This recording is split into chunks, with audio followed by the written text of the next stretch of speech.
Hello, everyone. Welcome to the Jim Kleiber Show. Today is Monday, January 11th, 2021. I want to talk about politics a little bit more on the show.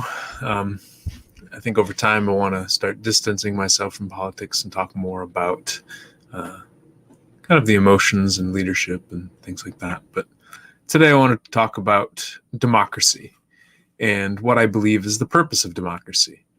So I may have mentioned this on the show before, but I think it bears repeating, especially after what we saw in the United States. It was just 5 days ago, January 6th.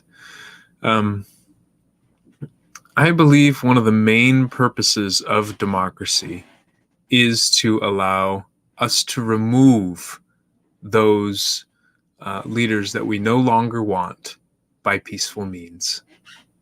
I think that's really the main purpose of it. Because if you look at history, we've had monarchies, we've had dictators, we've had different forms of government where the only way to remove these people was through violence, typically. Typically, the only way to get these people out, if we didn't like how they were governing, if we didn't like the rules that they were making for us, if we didn't like how they were treating us, was through trying to kill them, trying to threaten them with physical violence, or trying to actually kill them and take them out of office. And I think we see this in Shakespearean novels where there's the overthrow of the king or the attempted overthrow. And we see this in countries and revolutions throughout history. I think one of the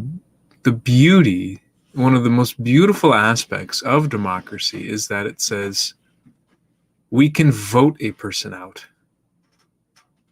So a lot of times I think we talk about democracy in terms of voting for the people. These are the people we want to lead the country. These are the people we want to represent us and make the rules. I think we overlook the aspect of voting against people and no longer having these people make the decisions for us. And I think that's why so many of us got enraged, terrified, but also enraged by what happened last Wednesday here in the United States. As far as I know, maybe with the exception of when Abraham Lincoln was inaugurated. Actually, I think even then, it was a peaceful transition of power here in the United States. President would let go either voluntarily, as George Washington did when he said, no, there's only going to be 2 terms. I'm not trying to be a king or a monarch here. Or according to the vote, which I think it was John Adams as well, the second president who lost the vote to Thomas Jefferson and who conceded and handed power over peacefully. That tradition, that essence of democracy has been going on in the United States pretty much since the United States started. And for someone in the executive branch to disagree with what is happening in the legislative branch and seem to be okay with people marching and breaking into the building with guns and with zip ties and with who knows what other intentions. And I think overall 5 people died during the event.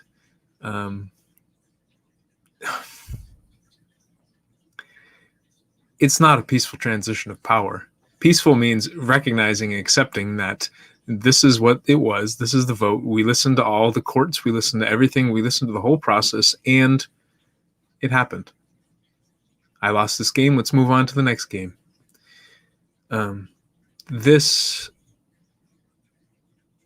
For me, this is the bedrock of democracy. The ability to remove someone from power that we don't want to have power, and to do so peacefully through a vote. I think that's the whole purpose of democracy. Everything else is nice. Everything else is almost like extra. What do they say? Cherry on top, or everything else is kind of superfluous for me. Not superfluous.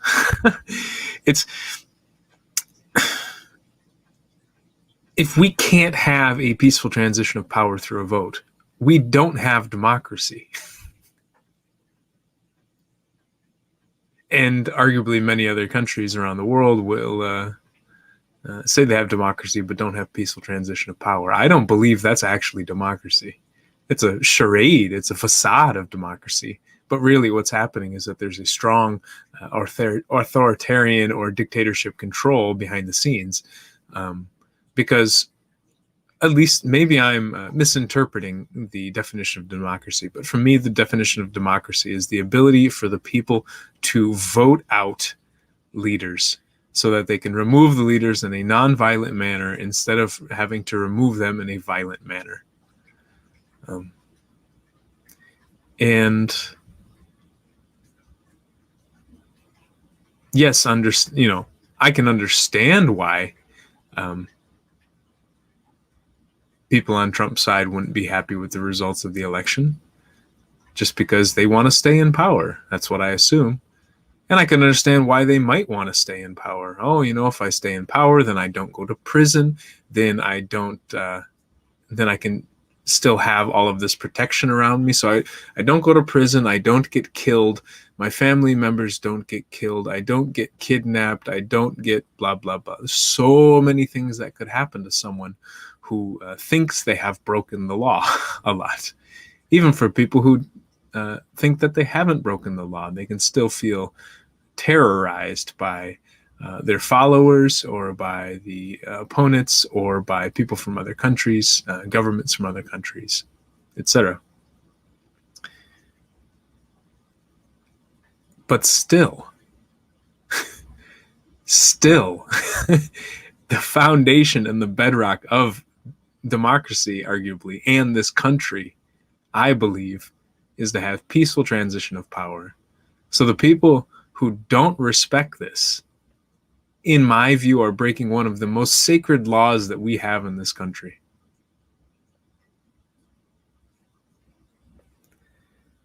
And should be punished for it. I mean, punished according to the law. I mean, the law shouldn't be enforced. We should enforce the law on the people who are clashing and breaking against one of the most sacred principles, I would say, of our country. What is the United States without a peaceful transition of power? What are we, really? Are we a bunch of oil fields? Are we a bunch of computer software companies? Are we a bunch of people that are entrepreneurial and working? Yes, we have the culture, but isn't this one of the most foundational principles of American culture? You lose the game, you shake hands, you move on. I remember watching the Michael Jordan documentary called The Last Dance. He was talking about Jordan and the Bulls and the runs that they had. And I remember how almost broken Michael Jordan was when he talked about how Isaiah Thomas refused to shake his hand after the Bulls beat the Pistons in the playoffs one year. Like, broken. Like, just so angry and frustrated and sad and heartbroken. It was like he was my hero, and we beat him. We worked so hard. We finally worked so hard. We finally beat them. And then he wouldn't even shake my hand afterwards. And it's that foundational element of sportsmanship that not only is missing in the way that Donald Trump is handling this transition and many of the people who support him, but is almost being smashed on. It's not even like Isaiah Thomas didn't shake the guy's hand. It's almost like you lose the game, and not only do you just walk away into the locker room, and that's the equivalent of not showing up to the inauguration, which he said he won't be doing. That's there's a sore loser aspect to that. But then it's worse than that. It's coming in and starting to tear down the stadium. It's starting to have an attack on the stadium, cutting out the lights, knocking down the basketball hoop, before the game is over, shooting the referee. It's a violent attack so that the game doesn't finish, so that somebody can't win. somebody put it best, or it resonated the best with me because I grew up in the 90s playing a lot of video games. It's the idea you're playing a video game with somebody, and say you're playing basketball, same thing.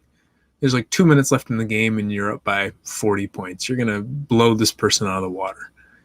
And then the person you're playing against unplugs the console, unplugs the TV, and walks away. And you're like, you what? Or maybe a better equivalent. You're playing checkers with somebody. You're sitting there at the table playing checkers, and you're about to win, and the other person flips the table and flips the checkerboard. Like, I was about to win. I hate playing with people like that. I hate playing with people who have that behavior. And it's that behavior, which I don't think it's just embedded in American society, but in many cultures around the world, that if you lose, suck it up, shake hands, recognize that it's more than just the game. There's a certain element of kindness and courtesy and respect that goes along with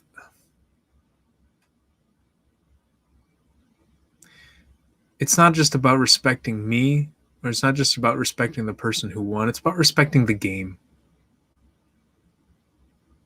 And politics is a game. Democracy is a game. It's a process that has rules, and we have to abide by these rules. And there are winners in elections. There are people who win. There are people who lose. There are winners in not just elections, but policies, in lawmaking, in court cases, in the creation of the law, in the enforcement of the law, and in the interpretation of the law. There are winners and there are losers in the way that we've defined it. In the game, somebody wins, somebody loses. These people are not winners in life, and these people are not losers in life. It is part of the game. You win or you lose, and you play another game. You keep playing. But to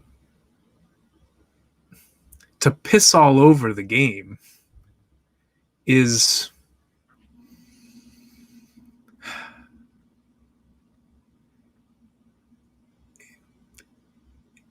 it's not what this country is about. Respect the rules of the game. When they say hate the player, not the game, or no, don't hate the player, hate the game. I don't agree with that. If you dislike the rules of the game, follow the rules of the overall game, the higher game, to change the rules. Recognize that if you break some of the rules and they are illegal, face the consequences. I don't know. Maybe I just relate this so much to playing sports growing up and how much respect I have for the rules. There are many rules that I thought were stupid, didn't make any sense, but you still got to abide by the rules.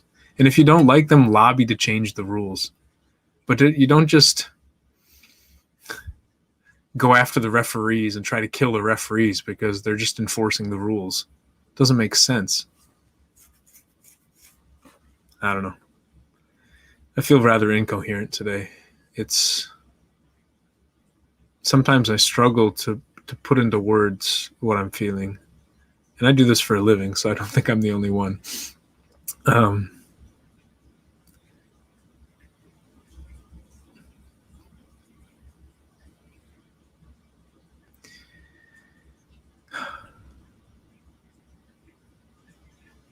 The most powerful branch in the United States government is supposed to be Congress, not the executive branch. It's supposed to be the legislative branch. That's why it's Article 1 of the Constitution. That's why the U.S. Capitol building is the center of Washington, D.C.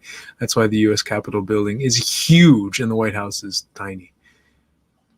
The U.S. Capitol is the lifeblood of representative democracy in the United States. It balances the states with the Senate, so it gives the strength to the states, but also balancing strength to the population in the House of Representatives. The executive branch is, by its nature, much more authoritarian than anything, because we only vote for the person who is in charge. Well, basically the president and vice president we vote for. Technically, we could vote for them separately.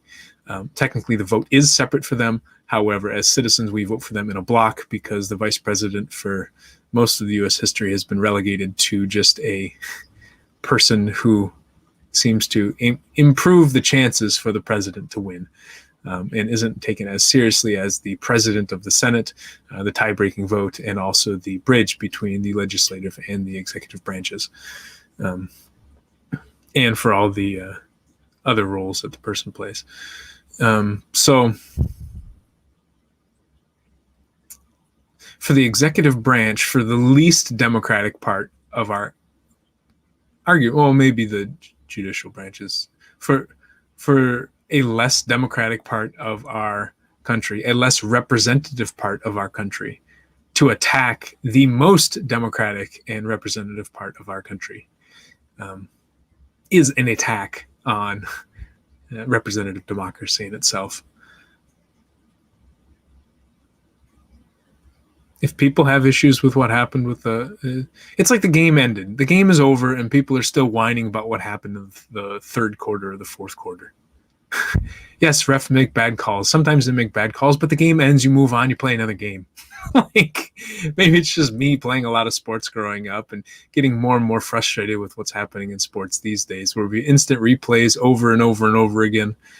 Even then, you can look at a play that happens over and over and over again, and at one point you go, okay, fine. They have to make a judgment call. They make a judgment call. Move on. The game is over.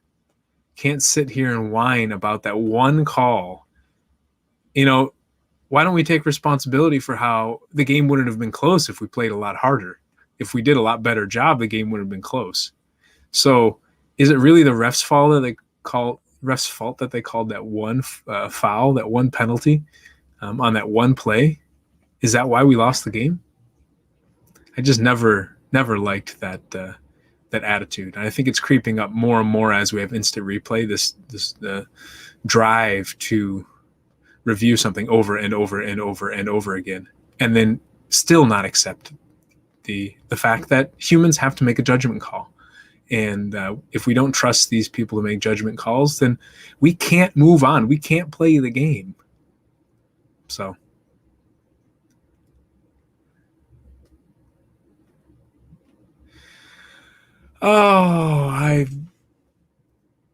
fine, I will respond to this comment. I don't necessarily want to. One person, one vote, voter ID or a thumbprint. Biden only won in key states due to uncontrolled mail-in ballots that were illegally cast given state election law in Wisconsin, Michigan, Arizona, Georgia, and others. The deep state wanted President Trump gone, and he is out. Good luck with your Democratic Republic. Oh, okay. One person, one vote, voter ID or a thumbprint. Fine. If we want that to be the rule, we can make that the rule. But it's like in the middle of basketball saying, okay, we want to have a 4-point line. You can't just create that rule in the middle of the game. If we want that to be the rule, let's create the rule for the next election. And I'm not against that being the law or the rule. But you can't. Okay, it's hard to create rules in the middle of the process. Biden only won in key states due to uncontrolled mail-in ballots that were illegally cast given state election laws. But at the same time, we can sometimes create rules in the process. I can't, you can't, but people who are in the legislature are allowed to create rules. Lawmakers are allowed to create rules as long as it follows along with the law. And if it doesn't, then there's a reinterpretation. It goes to the courts, and the courts determine whether it's constitutional or unconstitutional. At least from my understanding, what happened in Wisconsin was that there was maybe a change in the law, and then it went through the courts, and it went all the way up to the Wisconsin Supreme Court, and apparently that was a 4-3 determination that the law was fine. It was not unconstitutional according to the Wisconsin state law, and it was fine. Lindsey Graham himself, on the Senate floor, after what happened at the Capitol, said that if Al Gore can accept a 5-4 loss in the United States Supreme Court, Lindsey Graham, can accept a 4-3 loss in the Wisconsin State Court. So if we can't trust the judges, who are the referees in this case, to interpret the law, then how do we move on? We need referees, we need to trust the refs, and we need to move on and play the next game. The deep state wanted President Trump, and he is out. The problem I have with a term like the deep state is it is a nebulous term where the boundaries are constantly expanding to anyone who is against someone that we like. So if you like Donald Trump and you think that there's this deep state conspiracy of people that are out to get him, anytime someone goes against him, he now automatically, that person automatically falls into the deep state. For me, it is a very conspiratorial, the world is against me perspective, and it is also a very black and white, how do I put it? It's a very, all it takes is one person to say one thing that sounds like it's against that one person, and all of a sudden they can fall into this category of deep state. I find it absolutely ridiculous. Good luck with your Democratic Republic. Yeah, I mean, sorry, for me, the challenge with Democratic Republic is that we democratically elect representatives, and sometimes we don't like those representatives. And then we, again, if we want to no longer be a democracy, we can try to go for a bloody revolution and a violent coup to overthrow these people. But otherwise, our process for getting rid of people is to go through the process, to go through the voting process, to go through the protesting and petitioning process, and to go through the courts. If we don't like that, then we need a new form of government that is not a democracy, that is not representative, because this has gone through the courts, this has gone through the legislators, this has gone through so many of the official channels for the process. So I don't know what people are complaining about anymore. Maybe it's because they lost and they don't want to admit they lost. I can feel myself getting enraged, like so deeply frustrated. Legislature, yes. The courts, no. There have been 60 lawsuits that have gone in. I think they won one and lost 60 something lawsuits. And in most lawsuits didn't even claim that there was fraud. When they were asked specifically, was there election fraud? Was there voting fraud? No, there's not fraud. Oh, okay. So so I just, sorry, personally, I am grateful that there was a process for me to do mail-in voting, because I didn't want to have to go into a voting booth and risk getting COVID and killing my family members because I could do something through the mail. Like, just doesn't make any sense to me. And I think mail-in balloting wasn't one of the main reasons for mail-in balloting, so that troops could vote, so that people who weren't around could vote. So if it's safe for them to vote, why is it not safe for me to vote through? Like, am I more likely to commit fraud than somebody who is not in the state? Like, why? It just doesn't, whatever. But then again, it's not my interpretation. It's whether it should go through the courts. And if I don't like how the courts work, then I have to protest. I mean, this is how I have to protest, and I have to protest peacefully within the laws of how to protest in this country, because there is a right to peaceful assembly. There's not right to violent assembly. There are rules on how we're allowed to protest in the country, whether people want to agree to it or not. This idea of freedom, there's no absolute freedom anywhere in society. Absolute freedom to do what you want? No, you can't even do what you want in your own home, because there need to be building codes, because people are trying to protect you so that the house doesn't fall on you or somebody who comes to visit you. There are laws everywhere, and that's okay. And if we don't like the laws, we work together to try to change the laws. But to not have any laws, to live in a society where there are no laws, or to live in a society where if we don't agree with the laws, we go in and we try to break in and kidnap potentially some of the lawmakers, I don't think that's how this works. I don't know. What would it take to convince people that Donald Trump lost this election? Oh, it's unfair. They were changing the rules in the middle process. Well, they went through, in their own state, they went through their legal process and they were allowed to change the rules. Perhaps that's okay.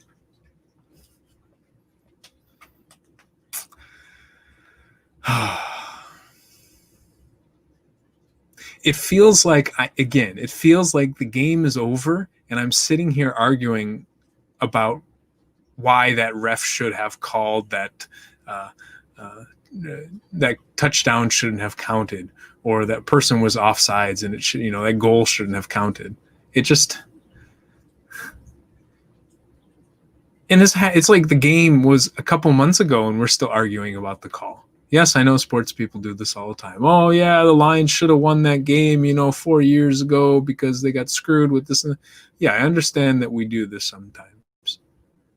Doesn't mean I enjoy these conversations. Doesn't mean that these conversations are actually that productive for moving forward, for resolving conflict, like dealing with COVID, or like dealing with economic struggles, or like dealing with world struggles, or dealing with violent conflict, or dealing with so many issues: suicide, dealing with opioid overdose, dealing with the emotional strife and loneliness that people are feeling because we've been stuck in our house terrified of viruses, or we've been stuck in our house not allowed to work.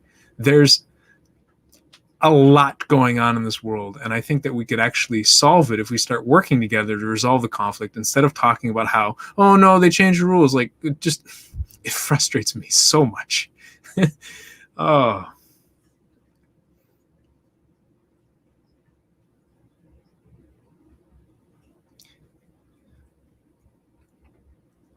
the biggest problem is that we don't trust the same referees. It's like we're playing the same game, but one side trusts the refs and the other side doesn't trust the refs. And then something else happens and maybe the trust flips. And in my opinion, that's not trusting. We can't just lose trust in because somebody does one thing, but maybe that's how society works. I don't know.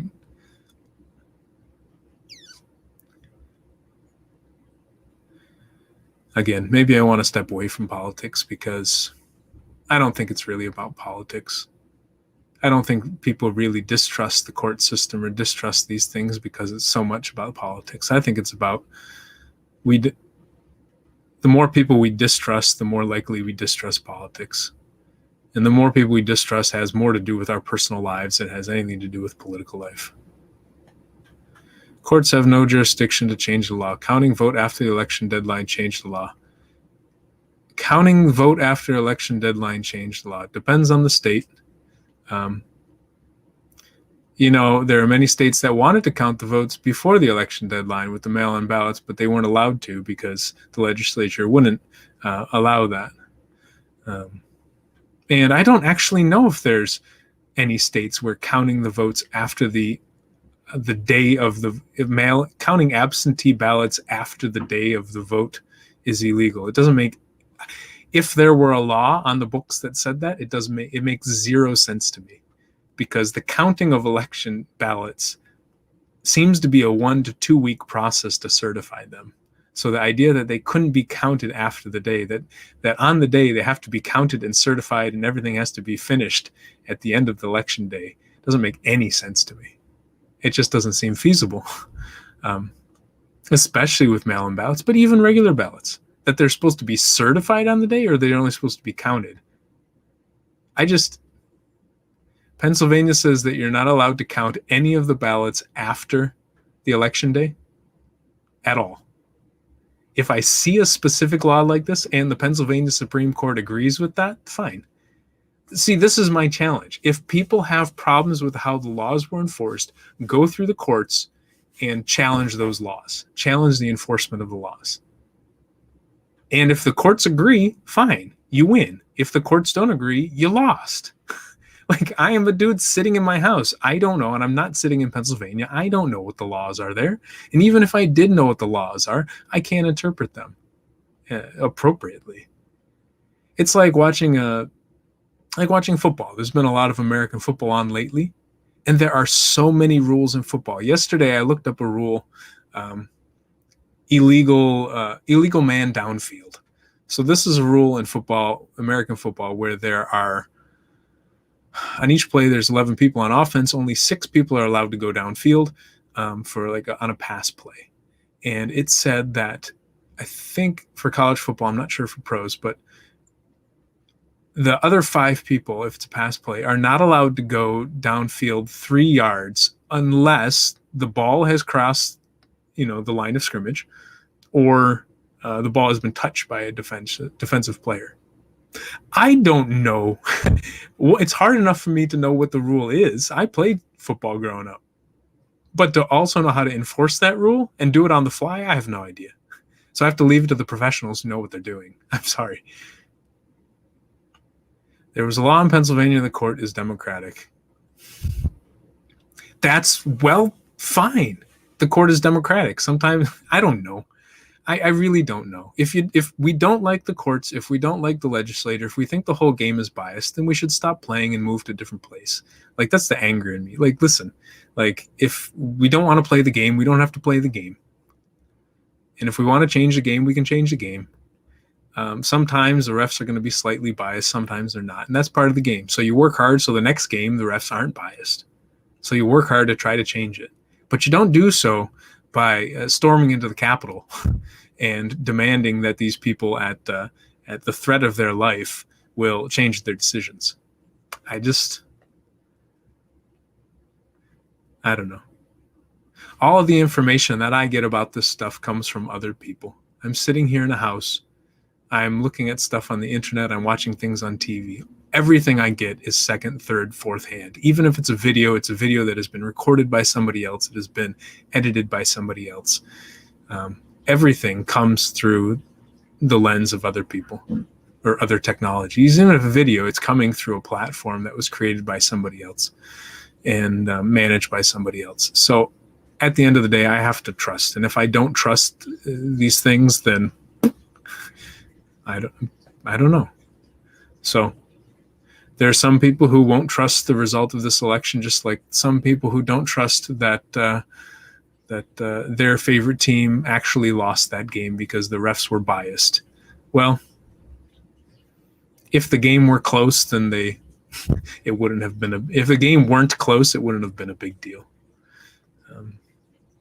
And how do we rebuild trust in the refs? I don't know. I honestly think it has much more to do with our personal lives than it does political lives. And somewhere along the way, we lose trust in the authority figures. We lose trust in our family members, our friends. They betray us, or we believe they betray us. We believe they ignore us. We believe they don't care about us. And we think they're against us. And I think that's the root of so much of this, is our how we perceive other people don't care about us, or how we perceive other people are actively against us. And I don't know what I can do to change other people's perspectives. All I can do is try to say, listen, whether you believe Trump won or lost this election, I still care about you. I may strongly disagree with your opinion. I may strongly disagree with some of your actions, but I'll still care about you. I don't know. Maybe that's the issue. A friend of mine recently had a baby and asked me, what will he need to make good decisions?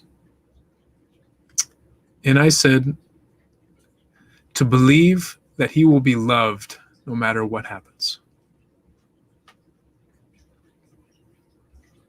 And I think so many of us, myself included, can think that if we do certain things, people won't love us anymore. And people will hate us, or they'll ignore us.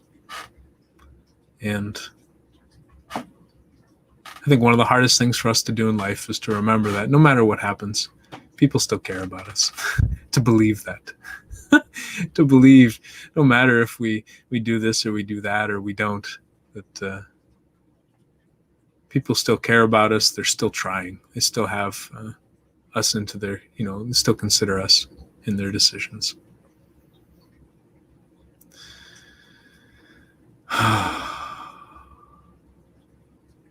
Why doesn't the DNC accept an audit of the election in a few counties? The DNC,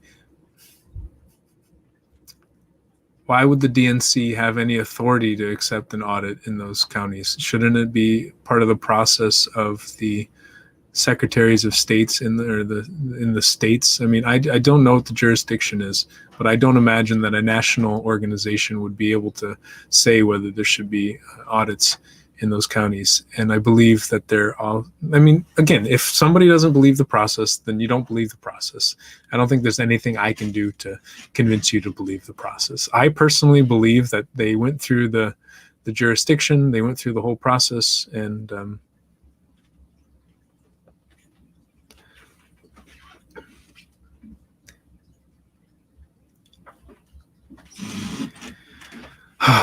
it it's like it's that same feeling of the game ended like 3 months ago. Are we still going to talk about the same game, or can we move on and talk about a new game? Like, I don't know.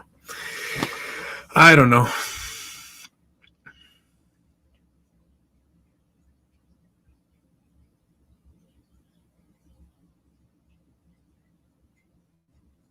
I don't I don't know what to say anymore.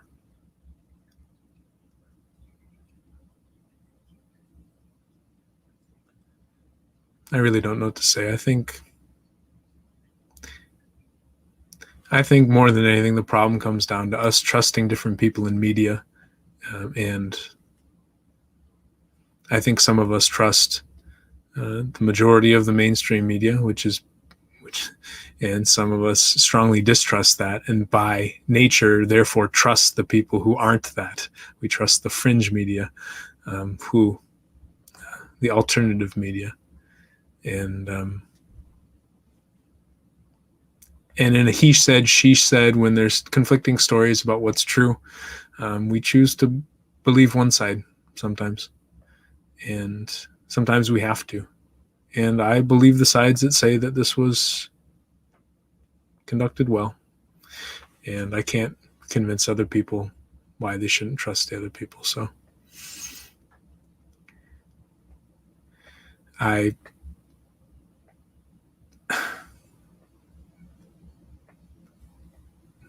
I don't know what to say.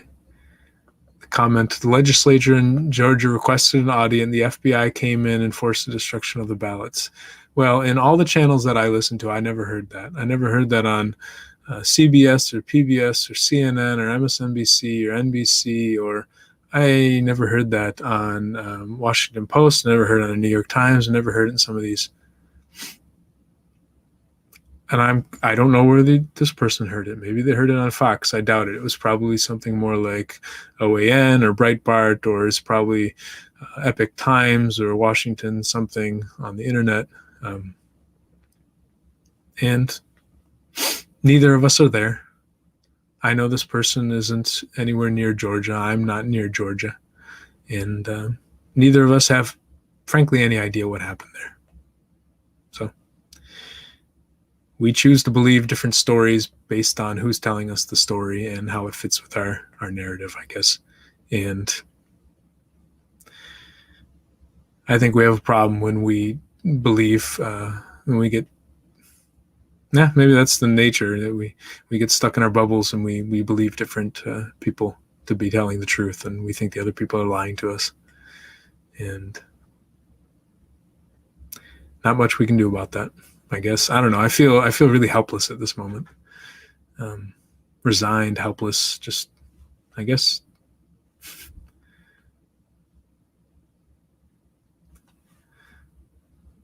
Yeah, I don't even know what to say.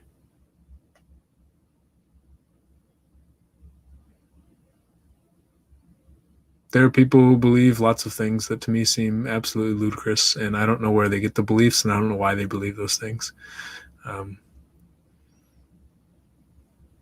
But I can't change those beliefs. And it drives me crazy because I think I see those beliefs. It's one thing if the person could just believe those things and would be lost in their own world, but those beliefs impact me. Somebody believing that this vaccine is going to hurt them more than COVID-19. A healthcare worker in Los Angeles, something like 40% of the healthcare workers, frontline workers in Los Angeles, aren't getting the vaccine for COVID-19. That impacts me, because if people don't get the vaccine, then the virus spreads more. If the virus spreads more, it's more likely to get me, and for me to give it to people that I care about who might die. So yeah, their decisions impact me, and so their beliefs impact me, and it can really frustrate me. I think I've spent a lot of my life just being like, fine, you can believe what you want, and I'm just going to not interact with you. Like, go off into your own world if you want. But the irony is sometimes that as people have strong beliefs that we don't agree with, we isolate these people, and then their beliefs get even stronger. They think we don't care about them. A lot of times we just we keep bashing our head against the wall, and we don't know what to do. we feel helpless. We want to help, but we don't know what to say. We don't know what to do. And at a certain point, those beliefs hurt us, and we step away because we can't deal with the pain anymore.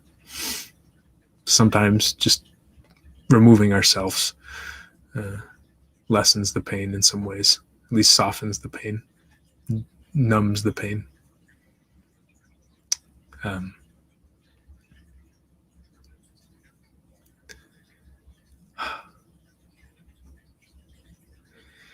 Yeah, again, maybe I don't want to talk about politics because I don't think it's about politics. I think it's about personal relationships.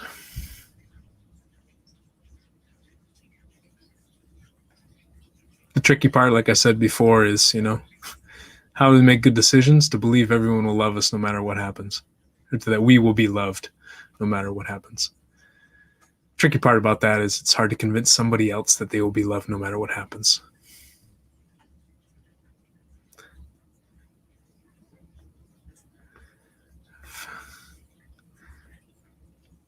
I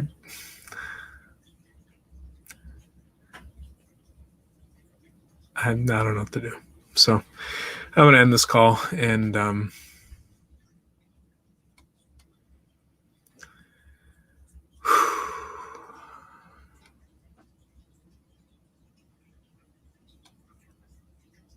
yeah, I guess, it's hard to change people. It's hard enough to change ourselves, let alone change somebody else. Change what people do, what they believe, their habits. Even if we believe that things that they're doing are hurting them and hurting us, sometimes it's just really hard to change them. And they probably have the same perspective on us, so we get stuck in this circle. Anyways, I'm going to go and just relax, take a break from politics, because it's just bringing a lot of pain in my life these days. Take care, y'all.